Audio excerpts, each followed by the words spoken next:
প্রায় ৬০ বছর পর ঈদে আল আকসা মসজিদ বন্ধ রাখল ইসরায়েল। ফলে শুক্রবার ঈদ উল ফিতরের নামাজ মসজিদের ভেতরে এমনকি আল আকসা চত্বরেও আদায় করতে পারেনি ফিলিস্তিনিরা।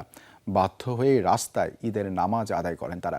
এক পর্যায়ে ইসরায়েলি বাহিনীর সাথে সংঘর্ষ হয় তাদের।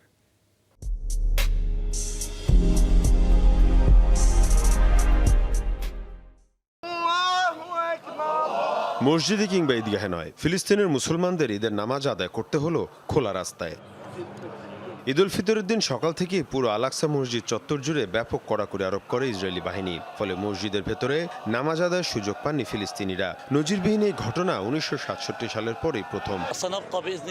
আমরা তো এখানে কোনো লড়াই করতে আসিনি, মুসলমান হিসেবে শুধু নামাজ আদায় করতে এসেছিলাম। ক্ষুব্ধ মুসল্লিরা মসজিদে জোর করে প্রবেশ করতে চাইলে তাদের উপর হামলা করে ইসরায়েলি বাহিনী, ছোড়া হয় টিয়ার গ্যাস। প্রতি বছরই ঈদে আল আকসায় নামাজ আদায় করতে আসি, এবারও এসেছিলাম, কিন্তু ভেতরে প্রবেশ করতে দেওয়া হয়নি আমাদের। ইরান যুদ্ধের পর থেকে নিরাপত্তার অজুহাত দেখিয়ে বন্ধ রাখা হয়েছে মুসলমানদের প্রথম কেবলা মসজিদুল আকসা। মীর মুশফিক হাসান, যমুনা নিউজ।